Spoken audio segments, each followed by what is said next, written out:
بسم اللہ الرحمن الرحیم۔ السلام علیکہ یا صاحب العصر والزمان۔ اے حشام، کچھ سمجھ میں آیا ہے؟ اس نے عرض کیا مزید وضاحت فرمائیں۔ امام علیہ السلام نے فرمایا خداوند کے 99 اسما ہیں۔ اگر ہر نام وہی صاحب نام ہو، اس صورت میں ہر نام کے لیے کسی معبود کا ہونا ضروری ہے، لیکن خدا خود ایک ایسا معنی ہے تمام اسماء دلالت کرتے ہیں اور یہ تمام کے تمام اس کا غیر ہے۔ اے حشام، کلمہ نان ایک کھانے والی چیز کا نام ہے، کلمہ پانی پینے والی چیز کا نام ہے، کلمہ لباس پہننے والی چیز کا نام ہے، اور کلمہ آگ جلانے والی چیز کا نام ہے۔ اے حشام، کیا تم نے اس طرح سے سمجھ لیا کہ دفاع کر سکو اور ہمارے دشمنوں اور ان لوگوں سے مبارزت کر سکو جو خداوند کے ساتھ کسی دوسری چیز کی پرستش کرتے ہیں؟ میں نے عرض کیا جی ہاں۔ امام علیہ السلام نے فرمایا اے حشام، تیرا خدا تجھے کامیاب اور فائدہ پہنچائے۔ حشام کہتے ہیں کہ میں جس وقت سے اس مجلس سے باہر آیا ہوں، آج تک کوئی بھی توحیدی مباحث میں میرے اوپر غالب نہیں آ سکا۔ اصول کافی جلد 1 صفحہ 117 حدیث 2۔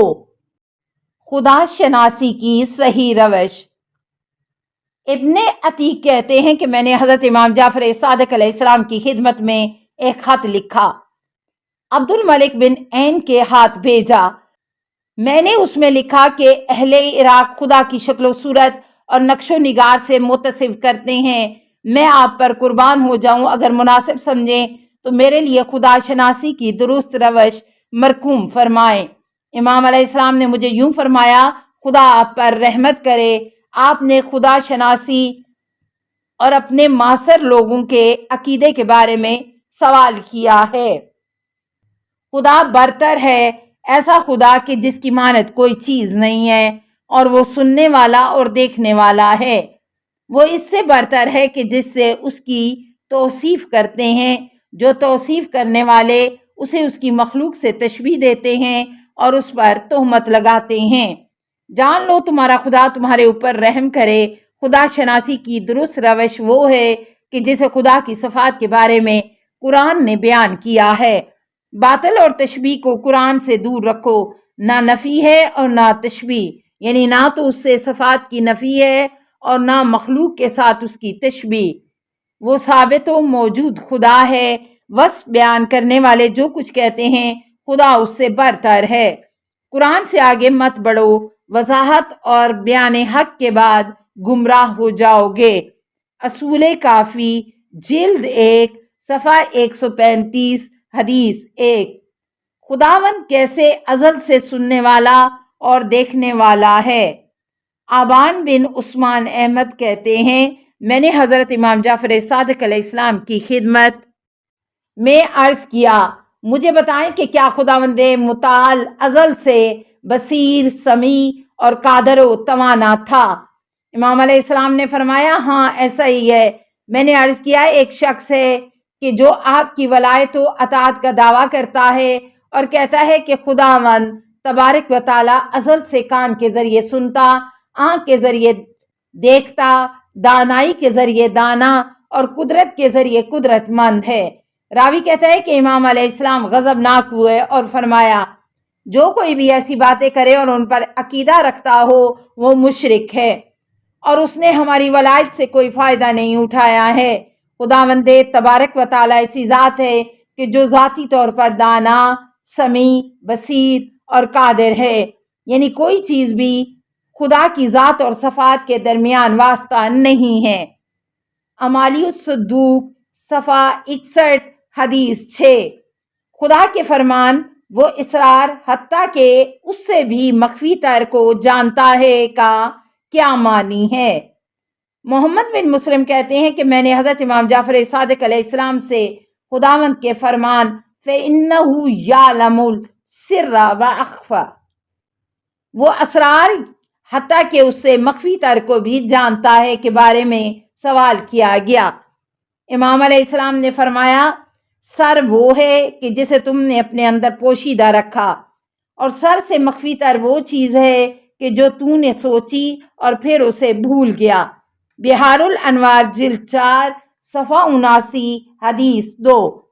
خداوند کے فرمان وہ آنکھوں کی خیانت کو جانتا ہے کہ کیا معنی ہے۔ عبد الرحمن بن سلمہ حریری کہتے ہیں کہ میں نے حضرت امام جعفر صادق علیہ السلام سے خداوند کے فرمان یعلم خائنۃ العین، وہ آنکھوں کی خیانت کو جانتا ہے کا کیا معنی ہے۔ امام علیہ السلام نے فرمایا کیا تم نے نہیں دیکھا کہ بعض دفعہ انسان کسی چیز کی طرف یوں دیکھتا ہے کہ گویا اس کی طرف دیکھ نہیں رہا، اس کو خیانت چشم کہتے ہیں۔ بحار الانوار جلد 4 صفحہ 80 حدیث 4۔ خدا کے فرمان کوئی پتہ نہیں گرتا مگر یہ کہ کا کیا معنی ہے۔ ابو بصیر کہتے ہیں کہ میں نے حضرت امام جعفر صادق علیہ السلام سے خداوند کے فرمان وما تسقط من ورقۃ الا یعلمها لا یابس الا فی کتاب المبین، کوئی پتا بھی گرتا ہے تو اسے اس کا علم ہے، زمین کی تاریکیوں میں کوئی دانہ یا خشک و تر ایسا نہیں ہے جو کتاب مبین کے اندر محفوظ نہ ہو کے بارے میں سوال کیا۔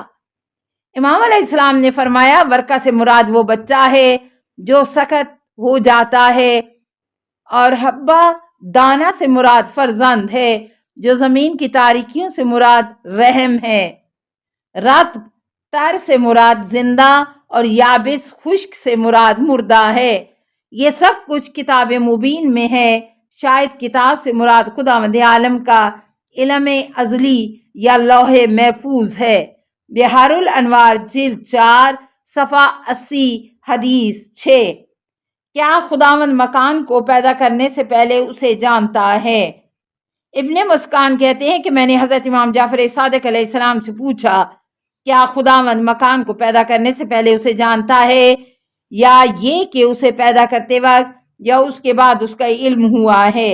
امام علیہ السلام نے فرمایا ذات مقدس خداوند منزہ و متعالی ہے، بلکہ وہ ازل سے مکان سے آگاہ ہے، اس کو پیدا کرنے سے پہلے اس سے اس کی آگاہی اسے پیدا کرنے کے بعد جیسی ہے، یعنی جس طرح سے وہ پیدا کرنے کے بعد اس سے آگاہ ہے، اسی طرح پیدا کرنے سے پہلے بھی اسے جانتا ہے۔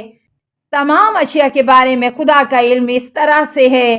التوحید صفحہ 86، بحار الانوار صفحہ 4 صفحہ 85 حدیث 20 اور جلد 54 صفحہ 47 حدیث 25۔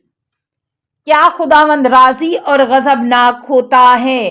نمبر 1 محمد بن عمار اپنے پدر بزرگوار سے نقل کرتے ہیں کہ انہوں نے کہا کہ میں نے حضرت امام جعفر صادق علیہ السلام سے سوال کیا اے فرزند رسول مجھے بتائیں کہ کیا خداوند راضی اور غضبناک ہوتا ہے؟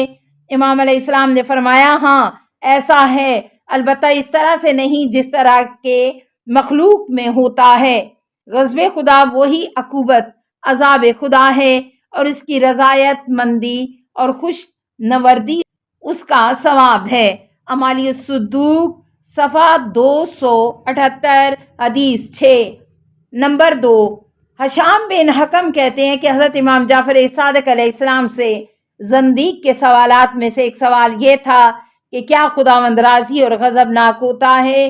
حضرت امام جعفر صادق علیہ السلام نے فرمایا ہاں، لیکن اس کا خوشنود اور غضبناک ہونا اس طرح سے نہیں جس طرح سے مخلوق ہوتی ہے، کیونکہ خوشنودی ایسی حالت ہے کہ جو انسان پر طاری ہوتی ہے اور اسے ایک حالت سے دوسری حالت میں تبدیل کر دیتی ہے، کیونکہ مخلوق اندر سے خالی خلق ہوتی ہے اور آپس میں ملی جلی ہوتی ہے، اس میں ہر چیز داخل ہو سکتی ہے اور خالق میں اشیاء کے داخل ہونے کا کوئی راستہ نہیں ہے، کیونکہ وہ یکتا ہے، اس کی ذات یکتا ہے، اس کی صفت یکتا ہے، لہٰذا اس کی خوشی اس کا اجر و ثواب اور اس کا غضب اس کا عذاب ہے، بغیر اس کے کہ کوئی چیز اس پر اثر انداز ہو، اسے جذبہ دلائے اور ایک حالت سے دوسری حالت میں تبدیل کرے، کیونکہ یہ تبدیلیاں محتاج و ناتواں مخلوقات کی صفات ہیں۔